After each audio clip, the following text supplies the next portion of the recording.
오늘 말씀을 준비하면서 20여 년 전에 신병교육대에서 훈련을 받았던 한 훈련이 떠올랐습니다.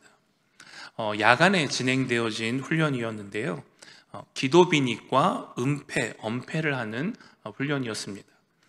쉽게 이해를 하시면 야간에 적에게 들키지 않고 작전을, 임무를 수행하는 그러한 훈련입니다. 그 훈련 내용 중에 무엇이 있었냐면 이제 하늘에 조명탄을 쏘게 되면 그 조명탄이 터지면서 순간적으로 그 주변이 이제 환하게 비춰집니다. 그러면 그 순간 이제 자신의 몸을 그 빛을 피해서 은폐, 엄폐를 하고 적에게 들키지 않도록 이렇게 숨는 그러한 훈련이었습니다. 저는 지금도 그 광경을 잊을 수가 없는데요. 정말 그 아무것도 보이지 않는, 정말 빛조차도 보이지 않는 그런 칠흑 같은 어둠 가운데 펑 하는 소리와 함께 하늘에서 조명탄이 탁 터지니까 그 당시 그 훈련 장소에 한 200~300명 정도의 신병 훈련병들이 있었는데 순식간에 그 200~300명이 눈에 확 들어오는 것입니다. 야, 빛이 저렇게 밝게 비추니까 아무것도 안 보였던 데서 저렇게 많은 인원이 등장을 하는구나. 그리고 빛이 딱 꺼지니까 정말 거짓말같이 그 200~300명이 순식간에 다 사라지고 눈앞에 아무것도 보이지 않게 되는 것입니다. 여러분, 그 광경을 20년이 지난 지금도 뚜렷하게 기억하고 있습니다. 여러분, 이 세상 가운데 절대 공존할 수 없는 관계가 있는데요. 그 중에 하나가 바로 빛과 어둠입니다. 여러분, 빛이 있는 곳에는 어둠이 함께 할 수 없습니다. 앞서 말씀드렸듯이 그 훈련 가운데 조명탄을 터뜨리자마자 바로 어둠이 싹 물러가고 빛이 비춰지면서 환하게 그 모든 것이 드러났던 것처럼 이 빛과 어둠은 결코 서로 공존할 수 없다라는 것입니다. 여러분, 근데 이 빛과 어두움의 관계 가운데 한 가지 흥미로운 사실을 발견할 수 있는데요. 그것은 빛은 어두움을 밝힐 수 있지만 어둠은 빛을 가릴 수 없다라는 것입니다. 여러분, 어둠 가운데 빛을 비추면 그 즉시 어둠이 물러갑니다. 그런데 그 빛을 비추고 있는 곳에 아무리 어둠을 덮으려고 해도 결코 어둠이 그 빛을 가릴 수 없다라는 것이죠. 자, 이와 같이 빛과 어둠의 관계를 생각을 해보시고 오늘 본문 5절 말씀을 함께 보도록 하겠습니다. 우리가 그에게서 듣고 너희에게 전한 소식은 이것이니 곧 하나님은 빛이시라. 그에게는 어둠이 조금도 없으시다는 것이니라. 아멘. 오늘 요한은 하나님은 빛이시다라고 선포하고 있습니다. 그리고 빛과 어둠의 관계를 생각해 보면 하나님은 빛이시기 때문에 그 하나님에게는 어둠이 조금도 없다라는 것입니다. 하나님께서 가지신 이 빛의 속성은 하나님의 거룩한 속성과 같습니다. 우리가 하나님을 거룩하시다라고 이야기할 때 그 거룩의 의미가 무엇입니까? 하나님께서는 전혀 죄가 없다라는 말과 같습니다. 성경에서 빛은 진리, 영광, 거룩, 생명, 또한 하나님의 신성함을 상징합니다. 따라서 하나님은 빛이시다라는 이 선포는 하나님은 진리이시며 영광스러우시며 거룩하시고 생명을 주관하시며 하나님의 하나님다움, 하나님은 곧 하나님이시다라는 것을 빛이라는 단어로 표현한 것입니다. 그렇다면 성경에서 말하고 있는 빛의 반대는 무엇입니까? 바로 어둠입니다. 이 어둠은 죄입니다. 그런데 이 죄는 어디서부터 오는 것일까? 우리 마가복음 7장 15절부터 23절 말씀을 함께 보겠습니다. 마가복음 7장 15절부터 23절까지 말씀인데요. 조금 길지만 천천히 제가 읽어드릴 테니까 눈으로 따라오시기 바랍니다. 마가복음 7장 15절부터 23절 말씀 제가 천천히 읽어드리겠습니다. 무엇이든지 밖에서 사람에게로 들어가는 것은 능히 사람을 더럽게 하지 못하되 사람 안에서 나오는 것이 사람을 더럽게 하는 것이니라 하시고, 무리를 떠나 집으로 들어가시니 제자들이 그 비유를 묻자온데 예수께서 이르시되 너희도 이렇게 깨달음이 없느냐? 무엇이든지 밖에서 들어가는 것이 능히 사람을 더럽게 하지 못함을 알지 못하느냐? 이는 마음으로 들어가지 아니하고 배로 들어가 뒤로 나감이라. 이러므로 모든 음식물을 깨끗하다 하시니라. 또 이르시되 사람에게서 나오는 그것이 사람을 더럽게 하느니라. 속에서 곧 사람의 마음에서 나오는 것은 악한 생각, 곧 음란과 도둑질과 살인과 간음과 탐욕과 악독과 속임과 음탕과 질투와 비방과 교만과 우매함이니 이 모든 악한 것이 다 속에서 나와서 사람을 더럽게 하느니라. 아멘. 여러분, 예수님께서 죄가 어디서부터 나온다고 말씀하십니까? 사람의 마음으로부터.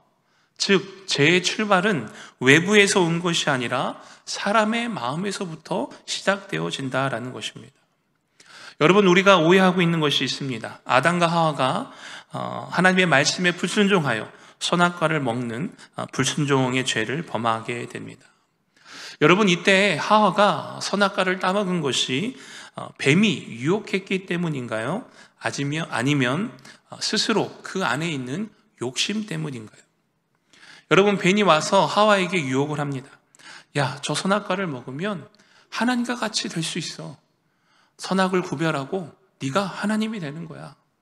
그러자 하와가 어떻게 됩니까? 그 뱀의 유혹을 듣자 하와의 시선이 달라집니다. 아마 그 전까지는 선악과를 볼 때면 이러한 생각을 했겠죠. 야, 저거 하나님이 먹으면 죽는다고 했어. 아, 저 쳐다보지도 말아야지. 피해 다녀야지. 그런데 뱀이 유혹을 하고 그 뒤에 선악과를 보자 어떻게 고백합니까? 보암직도 하고 먹음직도 하고 지혜롭게도 하는 것처럼 보여서 정말 저것을 먹으면 하나님과 같이 될 수 있겠구나.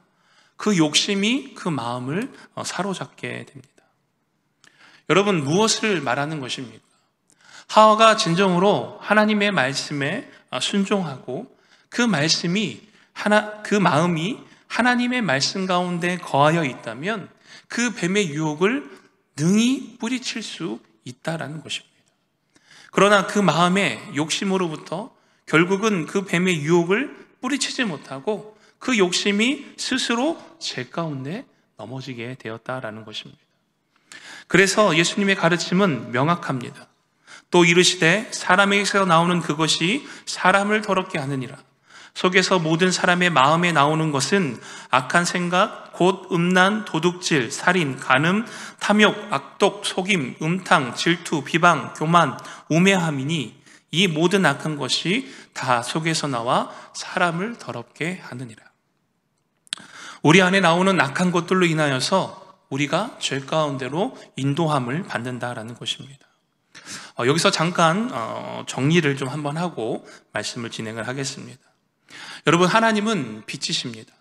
그래서 하나님께서는 조금의 어둠도 없으시고 그 빛은 하나님의 진리와 영광과 거룩과 생명과 신성함을 의미합니다. 따라서 하나님은 빛이시다라는 이 의미는 하나님의 하나님 되심을 선포하는 것입니다. 빛의 반대는 어둠이라 말씀드렸습니다. 어둠은 곧 죄입니다. 인간은 이 죄로 인하여 하나님의 형상이 파괴되었고 죽을 수밖에 없는 존재가 되었습니다. 여기서 중요한 것은 무엇입니까? 이 죄가 어디서부터 온다고요? 바로 사람의 마음으로부터 온다라는 것입니다. 그렇다면 여기서 한 가지 깨닫게 되는 것이 있습니다. 앞서 빛과 어둠은 공존할 수 없다 말씀을 드렸습니다. 그렇다면 하나님과 죄로 타락한 인간은 서로 공존할 수 있을까요? 없을까요? 없다라는 것입니다.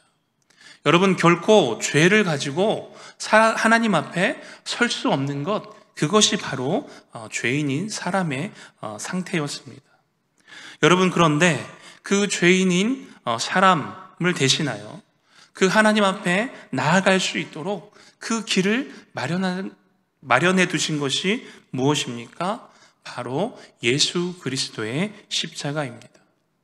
예수님께서 우리의 모든 죄를 대신하여 십자가의 지심으로 말미암아 예수 그리스도의 그 보혈의 공로를 통해 우리는 하나님 앞에 나아갈 수 있는 은혜를 얻게 되었다라는 것입니다. 여러분, 이것이 복음이고 이것이 우리가 세상 가운데 전해야 될 예수님의 가장 귀한 사역이라는 것입니다. 따라서 오늘 우리는 예수 그리스도의 십자가의 공로 없이는 단 한 명도 하나님 앞에 갈 수 없음을 믿음으로 고백합니다. 또한 그 예수 그리스도를 구주로 믿고 영접한 자들에게 세상 사람들이 어떠한 이름을 붙였습니까? 그리스도인이라고 하는 별명을 붙이게 됩니다. 여러분, 그래서 우리는 이 땅에 그리스도인으로 살아갈 때에 마땅히 세상 사람들과 구별된 삶의 모습이 요구되어집니다. 여러분, 그 모습이 무엇입니까? 바로 오늘 말씀에서 말씀하고 있는 빛 가운데 행하는 삶의 모습입니다. 오늘 본문 6절에서 10절 말씀 함께 보겠습니다. 만일 우리가 하나님과 사귐이 있다 하고 어둠에 행하면 거짓말을 하고 진리를 행하지 아니하거니와 그가 빛 가운데 계신 것 같이 우리도 빛 가운데 행하면 우리가 서로 사귐이 있고 그 아들 예수의 피가 우리를 모든 죄에서 깨끗하게 하실 것이요 만일 우리가 죄가 없다 말하면 스스로 속이고 또 진리가 우리 속에 있지 아니할 것이요 만일 우리가 우리 죄를 자백하면 그는 미쁘시고 우로우사 우리의 죄를 사하시며 우리의 모든 불의를 깨끗하게 하실 것이요 만일 우리가 범죄하지 아니하였다 하면 하나님을 거짓말하는 이로 만드는 것이니 또한 그의 말씀이 우리 속에 있지 아니하리라. 아멘. 여러분, 우리가 그리스도인이라면 반드시 우리의 삶 가운데 빛이 되신 하나님을 닮아가는 삶의 모습이 요구되어진다라는 것입니다. 여러분, 여기에서 중요한 것은 무엇입니까? 바로 행함, 즉 실천이 있어야 한다라는 것입니다. 그리스도인이라면 반드시 그 삶 가운데 빛 대신 하나님을 닮아가려고 노력하는 그 삶의 태도와 모습이 분명하게 보여져야 한다라는 것입니다. 제가 이제부터는 좀 부끄러운 고백을 좀 하려고 합니다. 오늘 아침에 있었던 뜨끈뜨끈한 일입니다. 너무 좋아하시는데요. 오늘 새벽에 담임 목사님께서 잠깐 기도 제목으로 말씀하셨던 것처럼 제 왼쪽 귀에 지금 이제 이명 증상이 있습니다. 2주 전에 이제 왼쪽 귀가 조금 먹먹하고 소리가 잘 안 들려서 이제 병원에 갔더니 고음 쪽에 청력 소실이 돼서 지금은 이제 고음 쪽이 완전히 들리지 않습니다. 2주 동안 스테로이드 약을 복용을 했는데 전혀 차도가 없어서 더 이상은 치료를 진행할 의미가 없다라고 말씀을 하시고 대신 이제 더 이상 청력이 나빠지거나 또 악화되진 않기 때문에 감사합니다라고 속으로 생각하고 이제 현실을 받아들였습니다. 그런데 이제 2주 동안 이제 계속해서 이제 이명이 멈추지 않고 이제 24시간 들리다 보니까 사람이 이제 조금씩 피폐해지더라고요. 그래서 이게 2주 동안 나름 괜찮다라고 생각을 하고 이제 신경을 안 쓰고 그래도 이제 감사함으로 이겨내야지 했는데 이제 말뿐인 거였죠. 몸과 마음은 이제 피폐해져 가고 있는 것입니다. 오늘 아침에 일어났는데 이제 아이들 등원을 시켜야 되잖아요. 씻어라, 밥 먹자, 뭐 하자, 안 일어날 거야, 뭐 이렇게 막 짜증을 내고 약간 좀 이렇게 우는 소리를 하고 앵앵거리는 소리를 하는데 안 받아들여지는 거예요, 속에서. 그래서 이제 말이 곱게 안 나가죠. 그러니까 저희 아내가 와서 한마디 합니다. 말 똑바로 하라고. 근데 그 말도 제게 안 들리죠. 내가 뭐 어쨌는데. 그리고 이제 우여곡절 끝에 등원을 시키고 이제 오늘 말씀을 준비하는 가운데 이제 생각나게 하시는 거예요. 여러분, 그러면서 제가 하나님 앞에 회개하고 또 스스로 반성하고 또 깨닫게 하시는 것이 있었습니다. 여러분, 우리의 상황과 환경이 어떠할지라도 우리의 삶의 모습 가운데는 결코 빛 가운데 행하는 그리스도인으로서의 삶의 모습이 없어져서는 안 된다라는 것입니다. 제가 오늘 말씀을 준비하면서 이제 저희 첫째가 아침에 저에게 했던 이야기가 계속 생각나는 거예요. 아빠 왜 계속 화를 내면서 얘기를 해요? 저는 그냥 얘기했다고 생각을 하는데 아이가 듣기에는 계속 화를 내면서 얘기를 한 것처럼 들린 거죠. 여러분, 이렇게 말씀드리는 이유가 무엇입니까? 여러분 한번 생각을 해보시기 바랍니다. 제가 목사의 직분을 담당하고 있습니다. 지금 제 상황이 어려워요. 쉽지 않아요. 근데 어떤 성도님이 와서 뭘 했을 때 제가 지금 너무 힘드니까 다음에 오시라고. 목사님 저 신방 지금 제가 지금 신방 갈 정신이 없다고. 그만 거기까지 하시라고. 여러분, 이러면 어떻게 될까요? 이제 다시 제가 서울로 올라가야 되는 그러한 상황이 발생할 수 있습니다. 여러분, 무엇을 말씀드리고 싶은지 아실 거라 믿습니다. 우리의 상황과 환경, 주어진 어떠한 여건 가운데 여러분, 우리는 쉽게 흔들립니다. 넘어집니다. 연약한 모습이 나타납니다. 그러나 그럼에도 불구하고 우리가 정신을 차리고 점검해야 되는 것이 무엇입니까? 정말 내가 그리스도인으로서, 빛의 자녀로서 빛 가운데 행하는 삶을 온전히 나타내고 있는가? 여러분, 오늘 말씀에서 사도 요한은 강력하게 권면합니다. 그리스도인이라면 빛 가운데 행하는 삶이 반드시 나타나야 한다라는 것입니다. 오늘날 한국교회가 가장 필요한 것이 무엇인가? 라고 곰곰이 생각을 해보면 그 답은 한 가지입니다. 바로 행함입니다. 신앙과 믿음은 삶으로 살아내는 그 행함이 반드시 있어야 한다라는 것입니다. 오늘 사도 요한이 권면하고 있는 것이 무엇입니까? 하나님과 사귐이 있다라고 말을 하면서 어둠 가운데 행하면 그 사람은 거짓말하는 사람이라는 것입니다. 따라서 성경은 우리에게 이렇게 권면합니다. 에베소서 5장 8절과 9절 말씀에 이렇게 기록되어 있습니다. 너희가 전에는 어둠이더니 이제는 주 안에서 빛이라. 빛의 자녀들처럼 행하라. 빛의 열매는 모든 착함과 의로움과 진실함에 있느니라. 아멘. 오늘 저와 여러분은 빛의 열매를 맺는 삶을 살아가고 계신가요? 오늘날 한국교회가 세상 사람들에게 비난을 받으며 욕을 먹는 이유가 무엇일까? 물론 신천지와 또 안식교, 여호와의 증인 같은 이단 사이비가 기독교와 혼동되어서 잘 알지 못하는 사람들이 일방적으로 비방하는 경우도 있습니다. 그 영향이 없다라고 말씀드릴 수는 없습니다. 그러나 더 근본적으로 그 이유를 생각해 보면 세상 사람들이 비치는, 세상 사람들의 비춰지는 우리 믿는 자의 모습이 거짓말하는 자로 보이지 않는 것인가? 오늘날의 한국교회의 상황을 보면서 어느 목사님께서 이렇게 설교를 하셨습니다. 오늘의 한국교회는 양치기 소년과 같다. 더 이상 사람들이 교회의 말을 들으려 하지 않는다. 이제는 우리가 말이 아닌 행동으로 보여주어야 할 때이다. 여러분, 그 말씀을 들으면서 저 역시도 참 깊은 찔림이 있었습니다. 여러분, 사랑하는 성도 여러분, 혹시 우리가 세상 사람들에게 양치기 소년과 같이 거짓말하는 자들로 비춰지지 않기를 간절히 소망합니다. 하나님을 믿는데, 교회를 다니는데, 예수님을 믿는다라고 이야기를 하면서 그 삶 가운데 여전히 어둠을 사랑하며 어둠 가운데 거하며 죄를 짓고 살아가는 그러한 모습이 우리에게 나타나지 않기를 간절히 소망합니다. 바라는 것은 날마다 빛이신 하나님을 닮아감으로 말미암아 우리의 삶 가운데 하나님의 온전한 빛이 나타나기를 간절히 소망합니다. 이어서 다루고 싶은 한 가지 주제가 있는데요. 그것은 빛은 자신을 밝게 하여서 누구를 비추지요? 자기 자신을 비춥니까?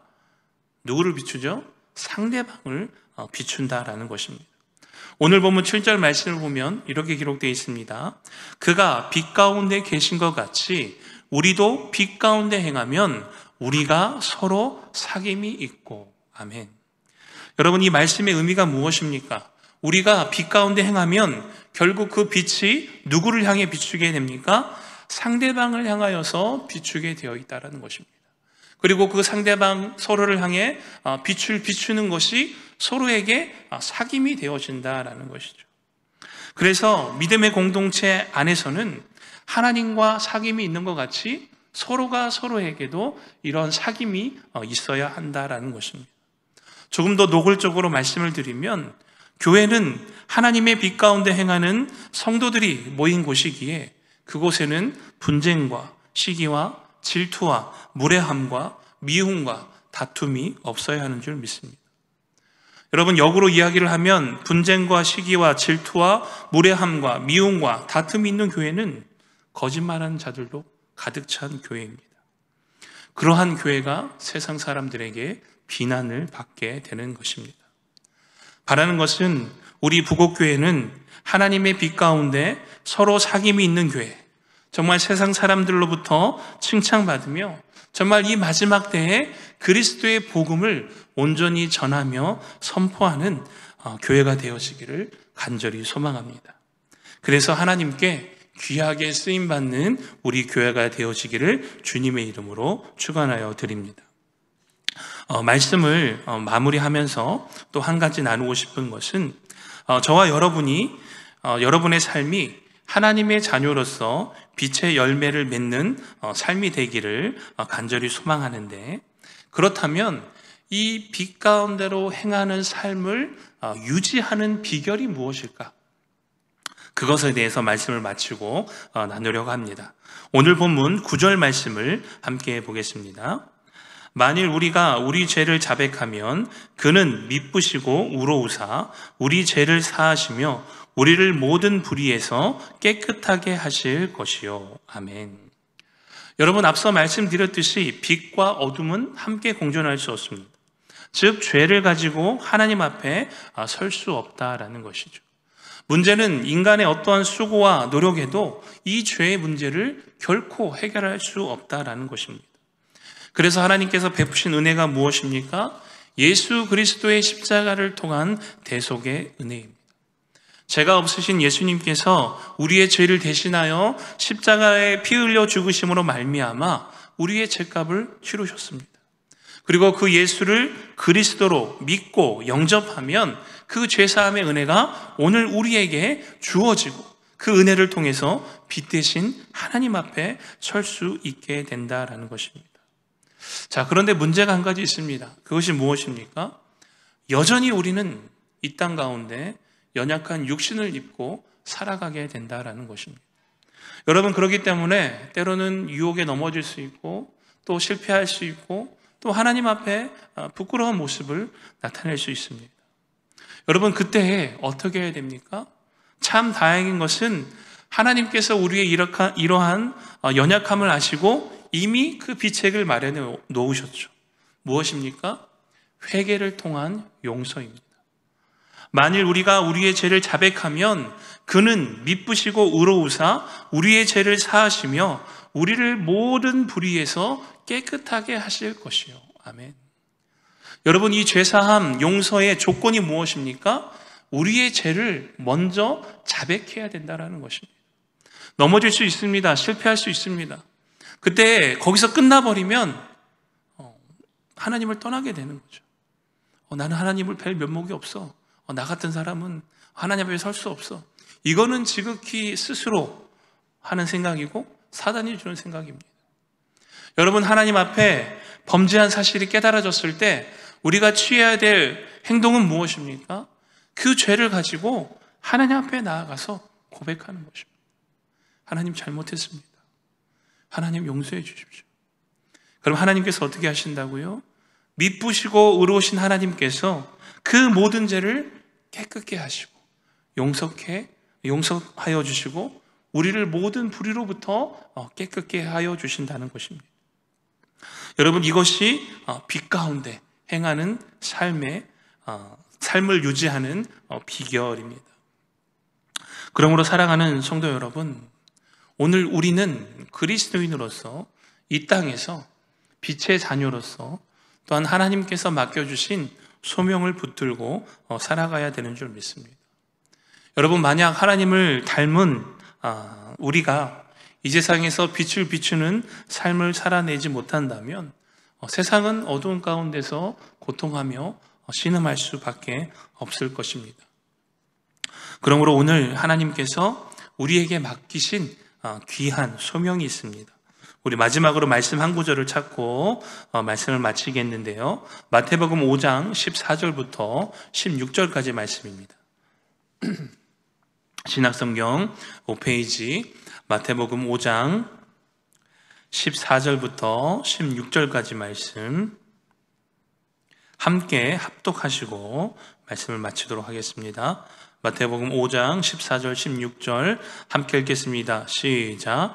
너희는 세상의 빛이라. 산 위에 있는 동네가 숨겨지지 못할 것이요 사람이 등불을 켜서 말 아래 두지 아니하고 등경 위에 두나니 이러므로 집안 모든 사람에게 빛이 있느니라.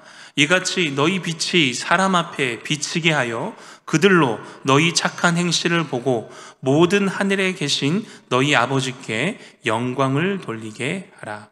아멘. 사랑하는 성도 여러분, 하나님은 빛이십니다. 그리고 우리는 그 하나님의 빛을 닮은 빛의 자녀인 줄 믿습니다. 그러므로 오늘 저와 여러분의 삶이 빛 가운데 거하며 행하는 삶이 되어지기를 간절히 소망합니다. 그래서 우리의 삶을 통해, 우리의 삶의 모습을 통해, 우리의 삶의 태도를 통해 정말 하나님께서 영광 받으시고 그 하나님의 살아계심이 우리를 통하여 나타내짐으로 말미암아 정말 하나님을 알지 못하는 잃어버린 한 영혼이 주님께로 인도되어지는 그 놀라운 은혜가 있기를 간절히 소망합니다. 오늘도 빛이신 하나님을 닮아 그 빛 가운데 행하며 빛으로 어둠을 이기며 승리하는 우리 성도님이 되시기를 주님의 이름으로 축원하여 드립니다.